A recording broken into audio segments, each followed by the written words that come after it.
All right, and we're live. So welcome everybody to this remote interview. My name is Lisette and I'm interviewing people and companies doing great things remotely. And on the line today, all the way from Scotland, I have Gary Walker. And Gary, you're the product director and remote work consultant at 22North and the co-author of Ready for Remote. So we're going to get into all of that, but I want to start with, what does your virtual office look like? What do you need to get your work done? Well, first of all, thank you for having me on, Lisette. It's great to be here. Yeah, let's dive straight into my virtual workplace because it's certainly changed over the years. As I've had more children, it's definitely changed. I can imagine. So my setup was always pretty professional in terms of always having a laptop and desktop or second screen, always having a specific working desk. I like a nice desk. Comfortable chair, obviously, as I learned in my early years when I started to get back problems.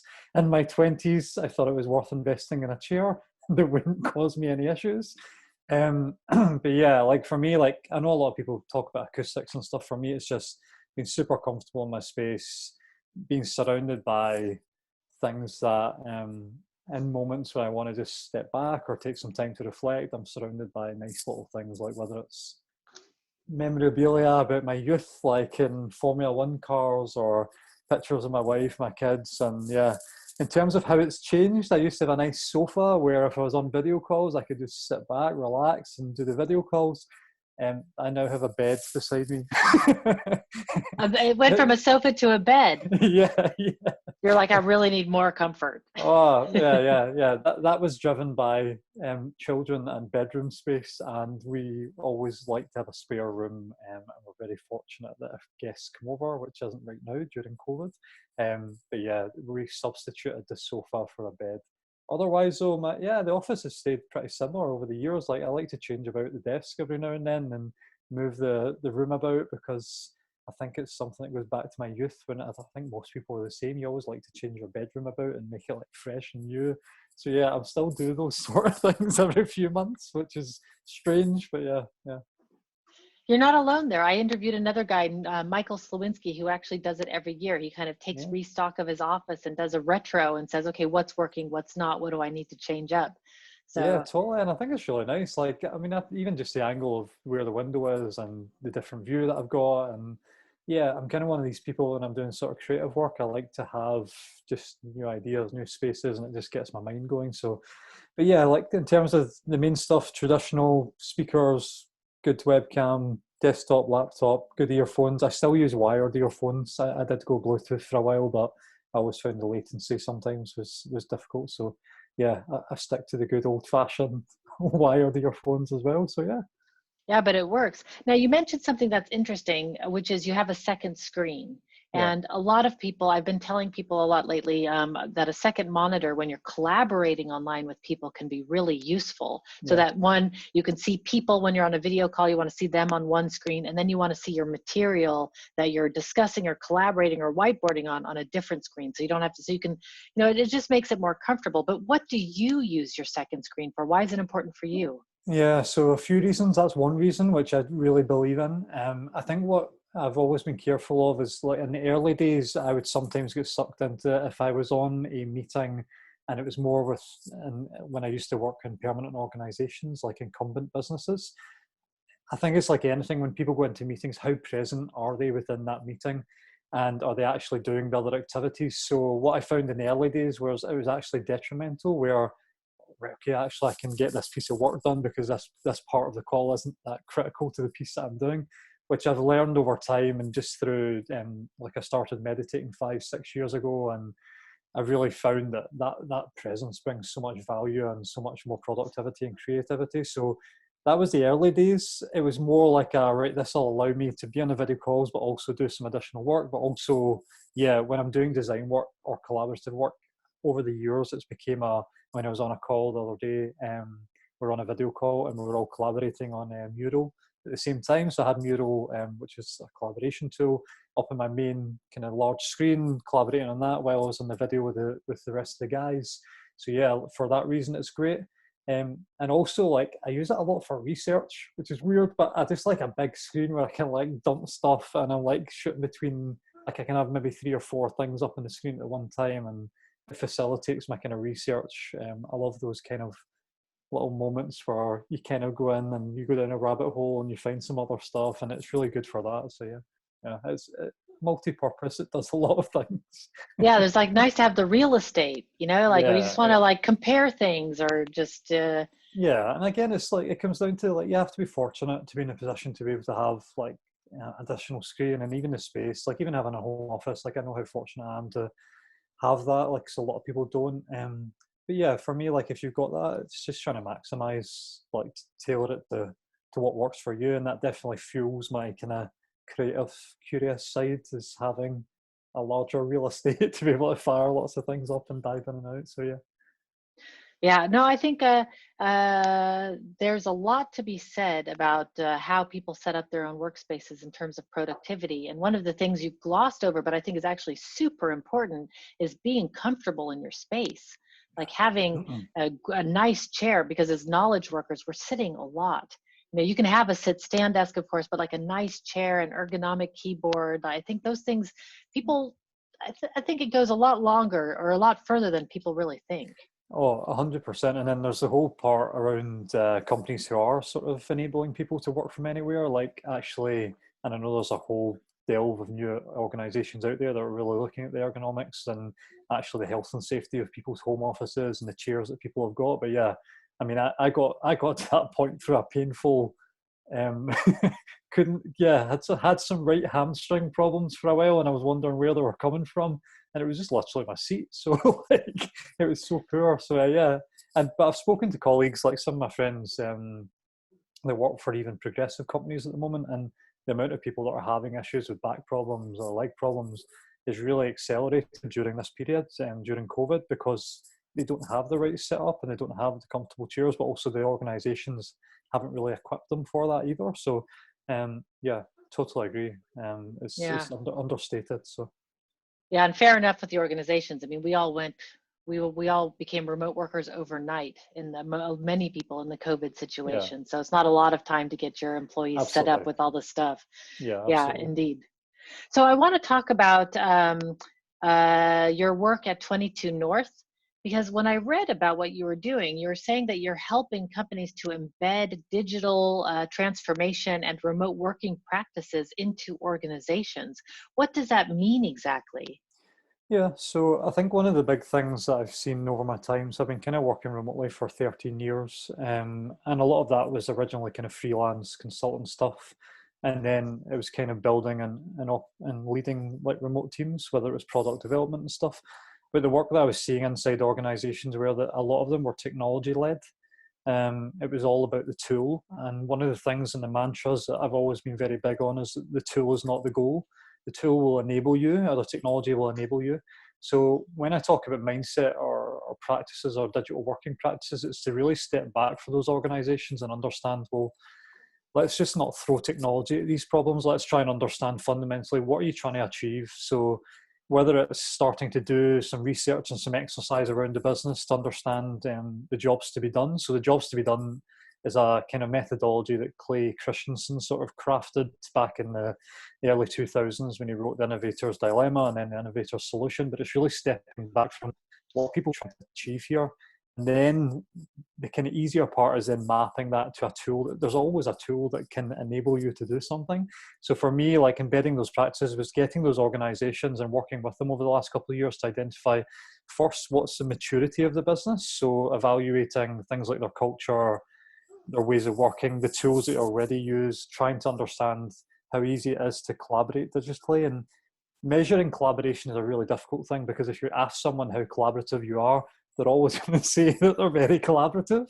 But actually, if you can start to use some of the or create proxy matrix from the data from the tools, you get a real insight to how open are the channels. So if people are using Slack or Microsoft Teams, or I saw this morning Zoom are launching channels as well and stuff. So one of the interesting things for me is like the transparency of those channels. So how many are open versus private? and actually can you start to create metrics to actually evaluate businesses from that. So an example would be inside that kind of incumbent business a couple of years ago, like some of the progressive digital teams had over 80% of their channels were open, but the rest of the business under 30% were open. So really delving into that to understand why is that? Because it can't be, there's always going to be some private channels, whether it's about budgets or other things. But yeah, it's really delving into that. I've always been super fascinated. And also just now, what you're seeing, you're hearing lots of conversations about asynchronous communication, like non-real-time communication versus real-time communication. And lots of people are leading through the tool again. Like they're like, oh, this tool's for async and this tool. But when you step back, like there's not many tools that aren't built to enable you to be asynchronous. That's a mindset and a culture. Like there needs to be embedded in an organization to get people to understand, you know what, if you've got multiple time zones and you want to drive deeper focus productivity, let's not get everyone together on 12 calls a day and replicate an office virtually. Let's actually step back and look at the culture and the mindset that we've got. So that's, I've always been like super fascinated by that side, and even delving into the psychology and then the impact of the well-being of the employees as well, because it comes back to something that we both believe in, that kind of work from anywhere, like choose where you want to do your best work, rather than it being mandated. But also that then comes back to the culture that you're working within. If you've got an organization like just now, and listen, you can't criticize a lot of the organizations because they're going through it's almost like people are working at home during a crisis rather than having the freedom to choose where to work from.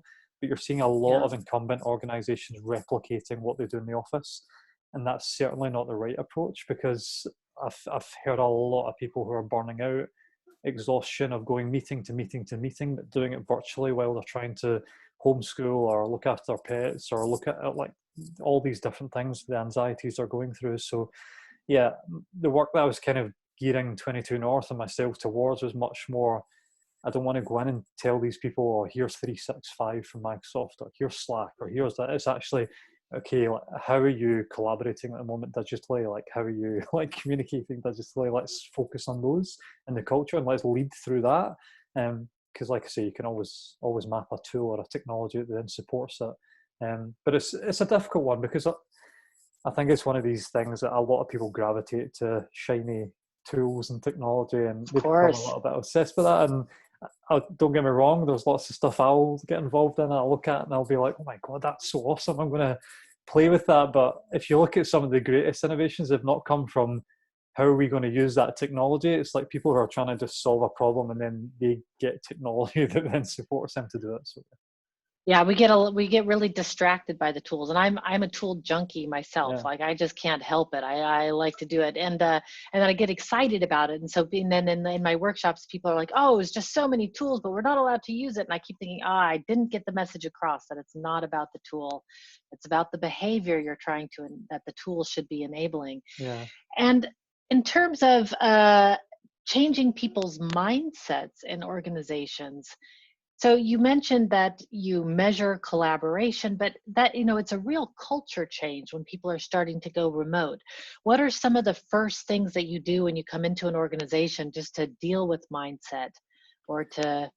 Yeah, a lot of it's really evaluating kind of where they're at the moment. So the first kind of period is generally just some research. So whether that's research through conversation, some ethnographic research, supplementing that with a form. I'm not a massive fan of surveys and forms and stuff like that, but they do benefit you when you're able to measure the health or the digital maturity of that business. Plus you can always tease out some interesting commentary around the ways of working as well. I think like most organizations do have organic groups of people who are really progressive and they want to evolve and they want to make their ways of working. And then there's generally a status quo, and there's multiple reasons why maybe they don't want to change, or they're quite comfortable, or it's became a paycheck, and I'm not here to judge anyone, because everybody's got their own life experiences and they've gone through all the different things that they've gone through. So for me, like that's always going to be the hardest group to be able to sort of try and show them the benefits of actually, by working, like moving away from so much real time, freeing up your time to be more productive, actually working less but producing more quality, and then the impacts of that on your broader life. Like it's trying to really dial up those things. So it's a combination between research, getting to a point of, right, where is this business at? What are their primary needs? Like whether it's 1, 2, or 3 primary needs that we're going to focus on, and then sort of putting together a program of work of how can we start to drive this? How do we move this forward? Whether it's a combination of working with the people teams or the HR teams or some of the tech teams, and yeah, so it varies company to company, like naturally, given where they are on the path, like and also you're kind of trying to gear it up where they're able to evolve that moving forward. And I think the biggest thing for me is trying to produce assets for them. So irrespective of whether I work with an organization for 10 days or 90 days, they've got some real assets that they can then facilitate and use moving forward. I think that's really important. I think the term consultant has become very tarnished over the years, and even I don't like the term consultant because of the connotations with it. But I think for me, what I try and make very clear from the outset is, like, even if we do these in blocks, whether it's 20 days block of research and evaluating digital maturity, at the end of that, we can be able to give you a really formed view of this is where your kind of culture and your mindset and the ways of working are at the moment. These are the 3 kind of primary areas that we believe that should be focused on. This is how you can take that forward. If you want to take it forward with us, great, because we've got a lot of internal expertise. It shouldn't be someone's side project if you're going to really drive this forward. But actually, if you're confident of taking it in-house, then there's other ways that we can support that. Or actually, you know what, if you want to crack on and go for it, then at least you have that asset from the outset. So I think that's something that, even if you look at product development and software development, a lot of people are starting to understand the value of doing these shorter pieces of work, producing assets for organizations, rather than them hiring for 3 or 6 months to work on a strategy, and all they get at the end of it is a strategy that anyone can hide behind. It's about kind of being motivated by getting things done, delivering against that, and not hiding behind here's this long-term strategy that you're going to implement. Like, actually give them some tangible things that they can work on. So What does a digitally mature company look like even? What are some of the components of that? yeah, so there's I actually was working a lot with Distribute Consulting. Like they've obviously created the virtual health analysis through Laurel Farrer. So back in kind of November, December, I was chatting a little bit about the kind of research that we've done in 22North and Ready for Remote. And there's a lot of sort of synergy between the two. So we're working in collaboration around that just now. So there's lots of different sections and categories that you kind of evaluate, whether it's looking at, if you're measuring things like collaboration, like I say, coming back to what are, I suppose, how collaborative are these organizations? So if we can get some of the data from them, but it's very much yes or no answers, very much right.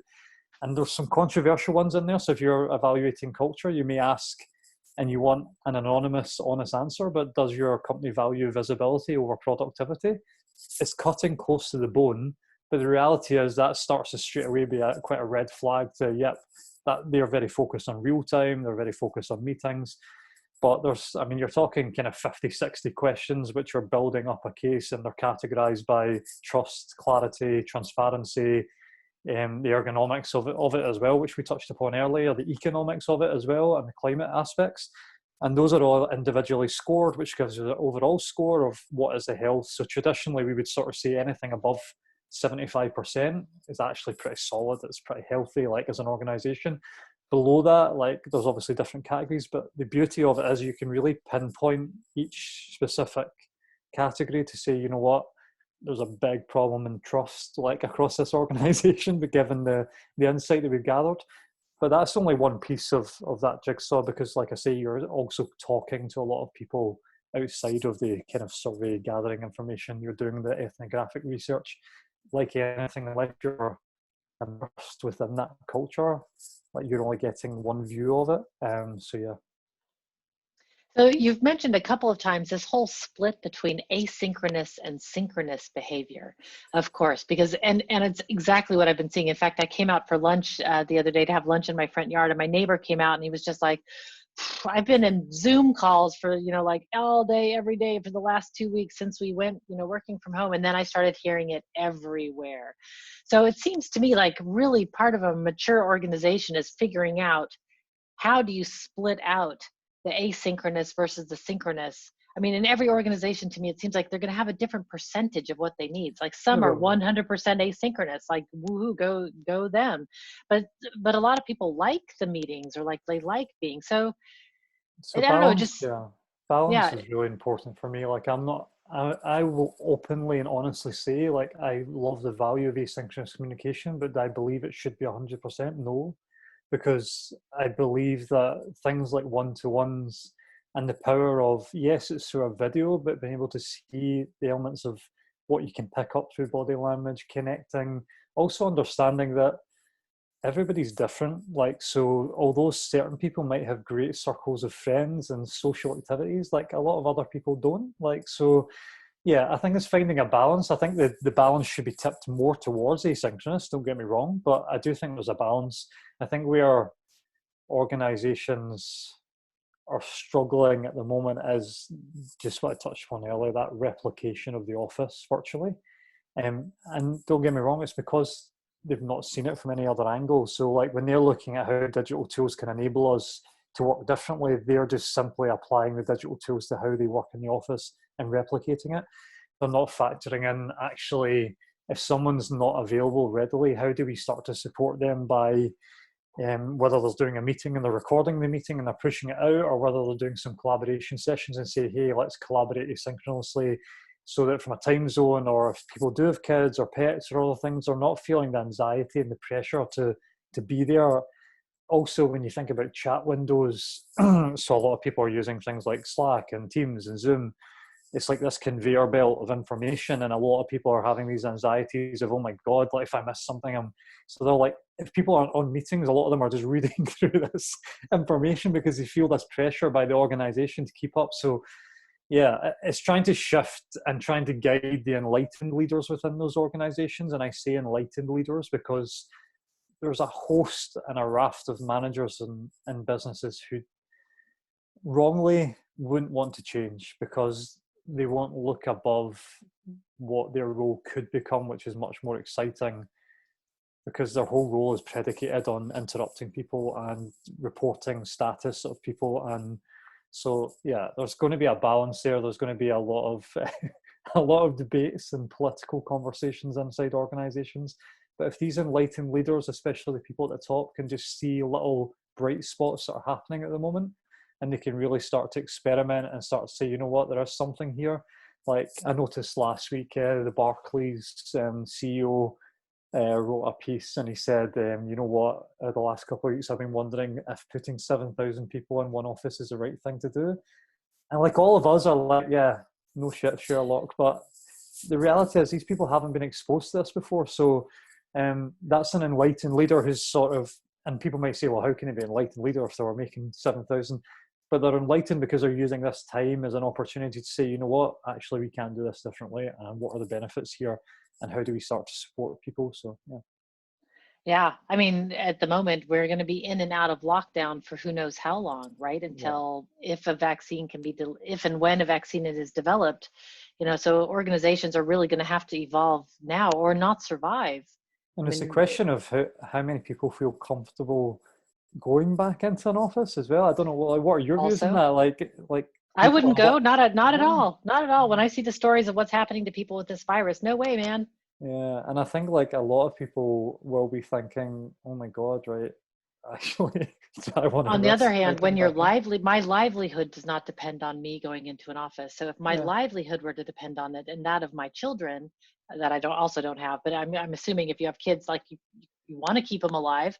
So, like going into the office may be, I mean, there's some significant pressure in going back. And I mean, we're seeing absolutely. now in the US, and we won't get into that discussion because that's a whole other thing, but we are seeing now in the US that there are some places like they're not allowing for unemployment, or they're saying that you can go back to work, which means that if you choose not to go back because you don't feel Yeah, safe, you're out and of a job. I've heard that as a kind of tactical approach from some governments, or they're going to reduce the ability to fund and support people, which it's just scary. Obviously, and you're right, we can't delve into all the economic impacts of all this, but it's, yeah, it's people's livelihoods, like you say. It's organisations. It's really harrowing in terms of some of the things that are happening and the anxieties that people have got at the moment. But yeah, I mean, it's just one of these things. I think people are going to have to go back into the office, like you say, if they're their livelihoods are dependent on it. So, but yeah. Yeah, it's they're weird days. So one question that I want to ask, and I don't want to dive too far into COVID stuff, but what have you seen any changes since COVID started with organizations that you've worked with? I mean, are people more accepting? Are they resisting? Are they waiting? In your how is that going Yeah. with clients that you've worked with? So there's a small minority that are really doing some nice stuff in terms of they're experimenting with actually can we move to more non-real time and how do we support our people, and I think those are being kind of advertised wide. I think you've got the vast majority of the organisations that I can see are kind of bumbling a moment where they've procured a hell of a lot of technology in a short period of time. They've tried to equip their staff the best they can because they don't have disaster recovery plans for this type of stuff.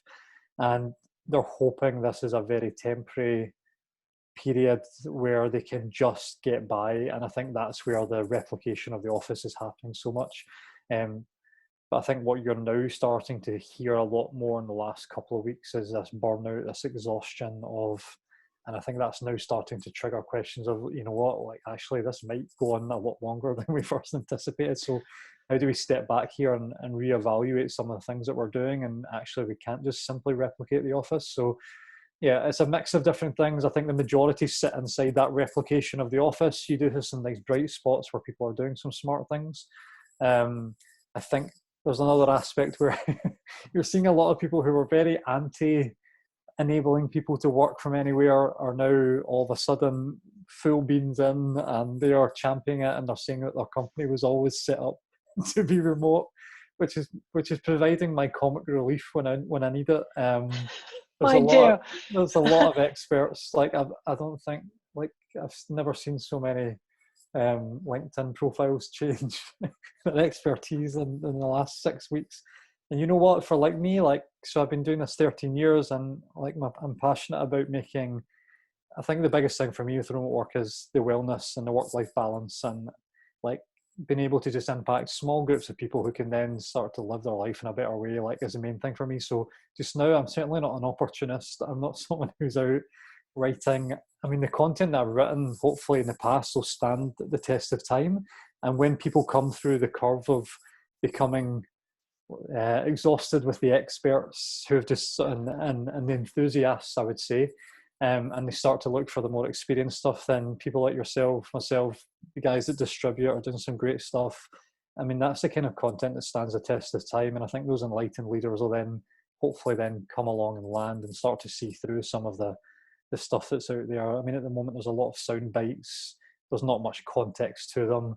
It's creating a cult following of enthusiasts. And you know what? That is one marketing approach.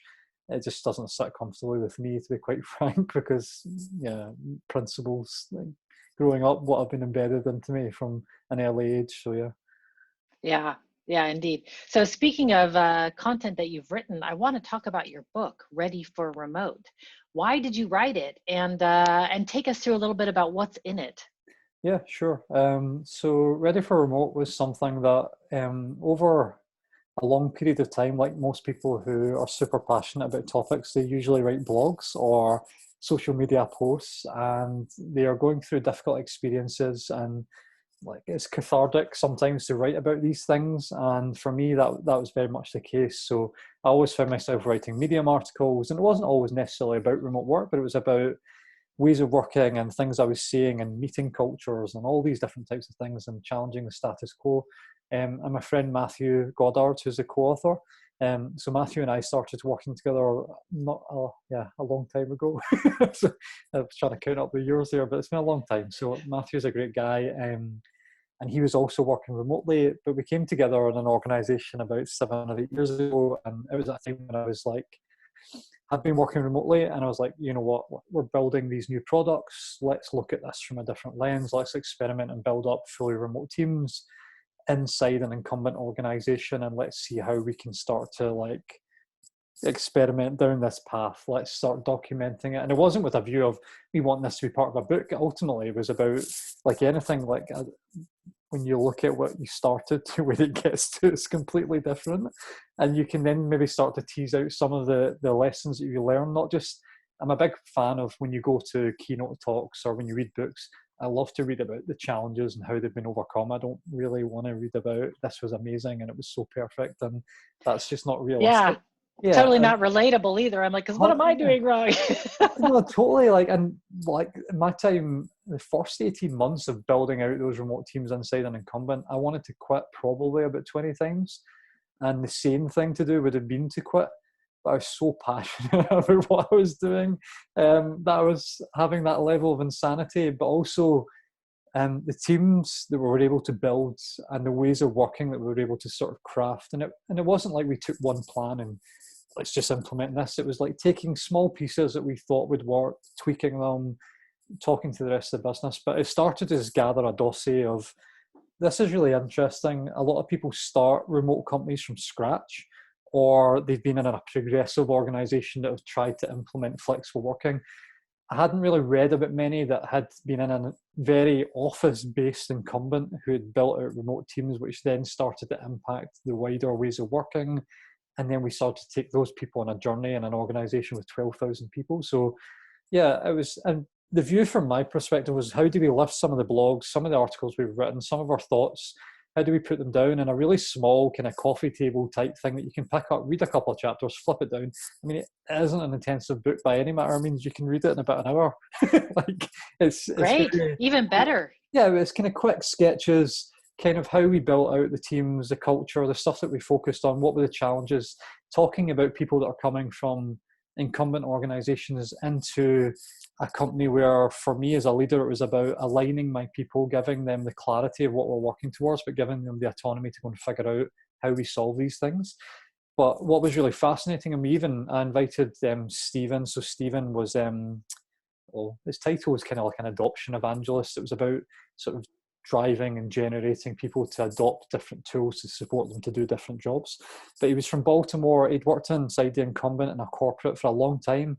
And actually, the conversations I was having with Stephen when I'd brought him into the team for the first few months, I just thought they were so insightful for people that have come from that, the guilt curve that he was going through, the overworking tendencies that he was starting to demonstrate, the things that I was having to try and coach him through to bring him round to, you don't have to feel privileged to work this way. I get that you've been kind of institutionalized in the way of you have to be at a desk at 9 because that is just what you've been told. You have to wear a shirt and tie, but you're expressive. What we're measuring you on is outcomes and productivity. It's not where you are or when you are. Like, and what was great about that was that chapter that Stephen kindly wrote as part of the book was very much his journey to actually the first month taking his kids to school. He had this feeling of guilt inside. He was like, oh, I shouldn't really be doing this. I should be back sat at the desk. And all these anxieties that people don't talk about, and they are real because when you come from that sort of incumbent corporate culture, like these are the things that you're taught. Like you're taught about Yeah. respect, about presence, about visibility.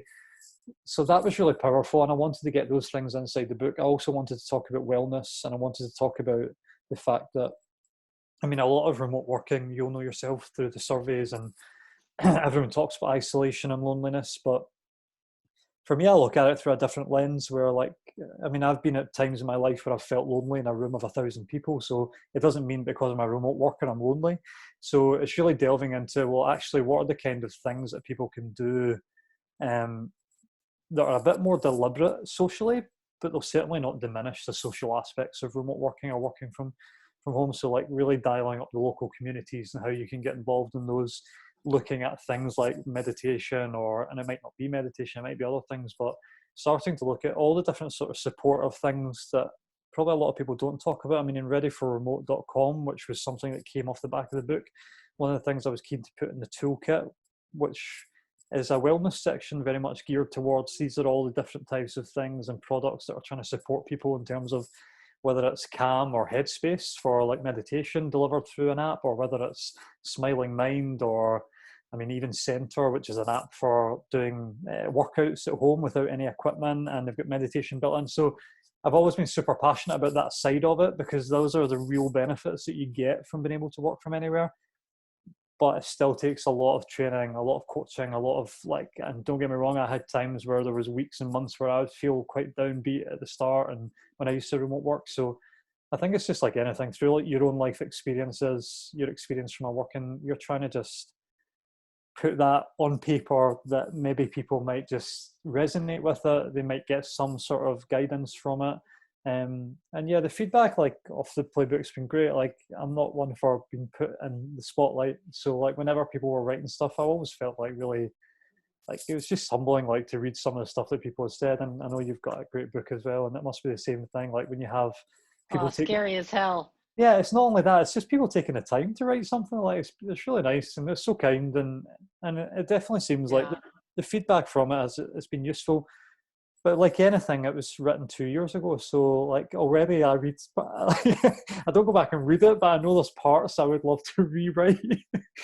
Of course. I Yeah, mean, yeah, well, and also now that COVID's hit, it's also changed things yeah. significantly, right? I mean, just in the matter of 1 month, the whole remote work landscape has changed a Totally, lot. and it's going to accelerate certain aspects of it. It's going to create fragmented pieces in other areas where you've got incumbents that kind of see this as remote work. This is not remote work. Like the Yeah. social aspect is diminished because there is no social aspect. So, and that's where I really focus on that word enlightened leaders. So, but yeah, that was the theory behind the book. It's got a lot of years of experience between Matthew and I, the stuff that we've kind of overcame, how we created teams, the workflow of those teams as well. So how we sort of facilitated the work and how we aligned the work and how we promoted people to actually um, deliver that on their own time and keeping almost like a connected culture as well. And then, yeah, last year I was kind of like, you know what, a book's good, but how do we sort of help people who are just at the start of their journey? So I put together readyforremote.com, which was kind of like, right, how do we create this kind of ecosystem where people can just start to get some of the consultancy or support that they need. There is a toolkit if people are obsessed with the tools and stuff, but there's a description behind that, and there'll be version 2 of that coming. And it was very much just a starting point to say, here's a kind of place to start if you're looking for jobs in remote, or if you need information, here's some great insights. But the plans to evolve that are really big. Yeah, doing a lot of work with Distribute Consulting to bring Ready for Remote underneath Distribute Consulting and as part of a sub brand as well. So that'll be coming as well. So like, yeah, it's exciting. But like you can tell, it's driven from passion. So Yeah, for sure. Yeah, yeah, yeah, yeah, yeah, yeah. yeah. That comes across clear. So I have a couple more questions, and then we've got to end. Dang, That's all right. I've That's all these notes, like I'm totally. But one is, why did you go remote? Yeah, Or, so I went out of necessity first. I'd love to sit here and say I had this amazing moment when I was like, I'm done with offices and I'm going rogue. But yeah, it was I'd worked with an incumbent financial services organization early in my career, which people always struggle to comprehend when they talk to me now. But yeah, I kind of like to call it the time I went behind enemy lines. But huh? yeah, it's I mean, I um, started as a hydrologist, so it's also well, like there you totally go. Yeah, there you random. go. Like, Yeah, okay, yeah.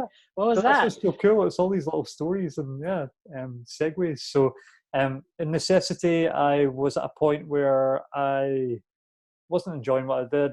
I took a big risk because, yeah, like it was a paid job and I had a mortgage and yep, had car, everything else. But I was like, you know what? I really enjoy development, web development. I love the creative side of video design and graphic design and stuff, and I'm talking like early 2000s here. People are like, oh my god, what is that? Like, but yeah, and for me, I was like, you know what, I've got some clients and some people have done some part-time work.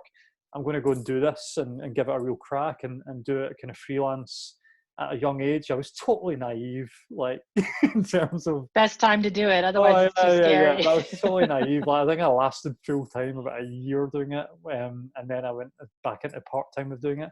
But yeah, it was out of I don't have enough money for an office. Why do I need an office? Other than at the time, people were like, "Oh yeah, I mean, is that company legit? Because if they if they get an office." But I Right, that built up used to enough. be the Yeah. that was the benchmark actually. Oh, Was it, did you have an 100%, yeah. office? In the Yeah. UK, it was like that. So when I was talking to clients, I would demonstrate and build trust and credibility through small pieces of work that then led to larger pieces of work to the point that they didn't have to worry about where it was getting done from. But yeah, so that was why, that was how I came across it. But also during that first year was the hardest time of my life because it was just me. I didn't have a team. I was pretty much remote 99% of the time because the clients I was working with were like, it was like phone calls or I would nick into their offices or something.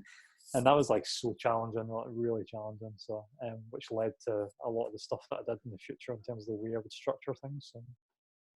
Yeah, so there's a lot to be said about being young and naive and just going for stuff because I did it too, and it Yeah. was looking back, I'm like, oh my God, how did my parents survive me? Like, how is that possible? I remember having a conversation with my parent, and I said, "This is my plan," and they went, "No, I don't think you should do that. I think you've got a job for life in that company, and I think you'd be foolish." And then the next day, I quit. I So had the yeah, exact same experience, and my dad thought I was on drugs. He was literally calling me every day to like listen for like the signs of drug use. I was like, no, no, I just yeah. I'm just young Oh, and I dumb, was, Dad. yeah.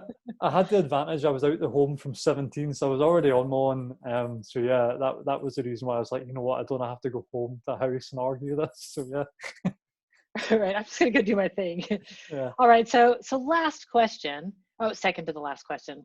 Second to the last question is, if you had a tip for people about well-being, like what would you suggest? What advice would you give to people if they're burning out? Like, I don't know, what are people, I don't know where people are burning out from. I'm assuming it's just overwork and the work-life fusion and these kind of things. But what's one thing you would say to somebody if they're really burning out because they're having too many meetings? Yeah. Where would you go? It's a difficult one, and the reason why it's difficult is because a lot of people in organizations where they feel they have to be readily available. The one tip I can say you're in control of is, to a degree, you're in control of your calendar and your diary. And what I mean by that is there's nothing wrong with blocking 15 minutes in the morning and an hour at lunch, or 30, 45 minutes at lunch and 50 minutes, and being really strong-willed in terms of, that's my time, I'm blocking it out, making sure you get a notification that it comes up, and actually being really strong-willed to say, no, I'm going to step back just now.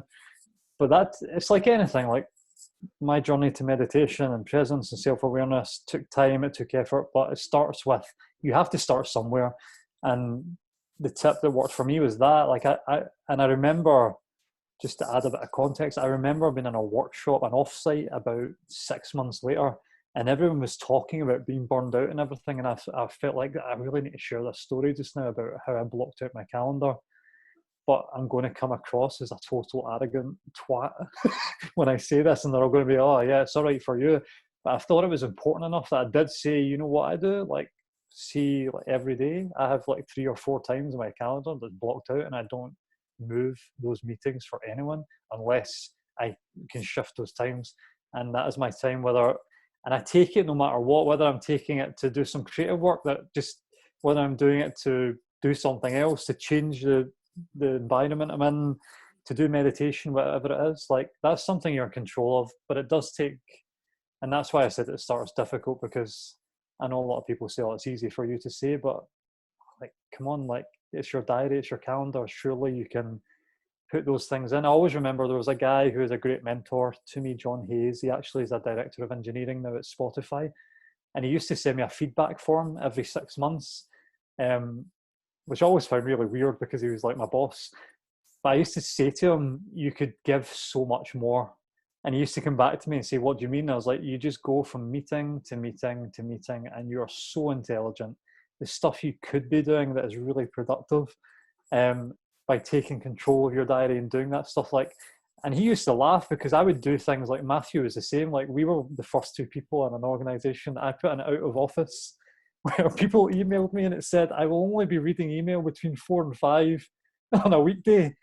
If it's urgent, then please call me. If it's not, that's fine, I will read this. And everyone was like, who the hell is this guy? Like, Yeah, like but what what was great, radical thing? yeah, but Yeah. what was great was, like, people then started, once they go over the, oh my, what's that? People start to see, oh, actually, there's benefits to it. So yeah, sorry, an exhaustive answer, but I think it's important that people take control.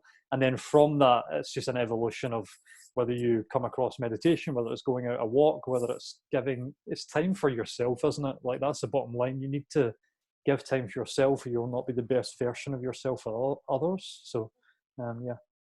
I love that advice. I think it's totally awesome, actually, because we can, even if you don't have control of your complete calendar, you may have control. You have control of something Yeah. on that calendar. Obviously, it has to be that you can take a little bit of time for yourself for whatever it is that you want to do, whether it's jogging or meditation or creative work or whatever.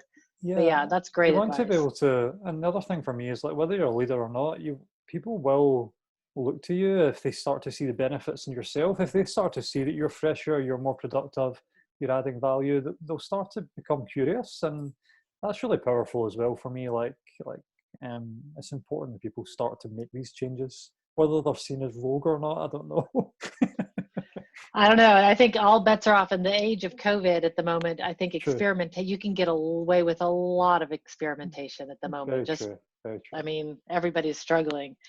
Okay, so very last question, I promise, which is if people want to learn more about you, what's the best place to go to and what's the best means of contacting you?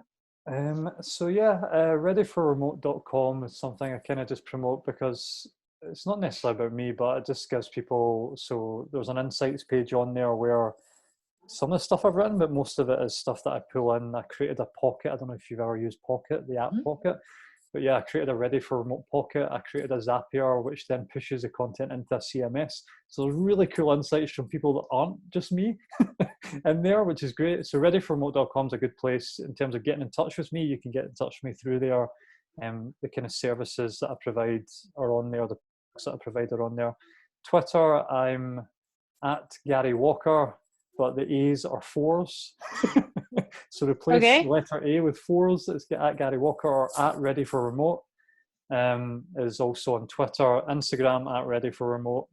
I don't publicize my Instagram feed, I'm afraid, so you can't find me on there unless you're a really special friend.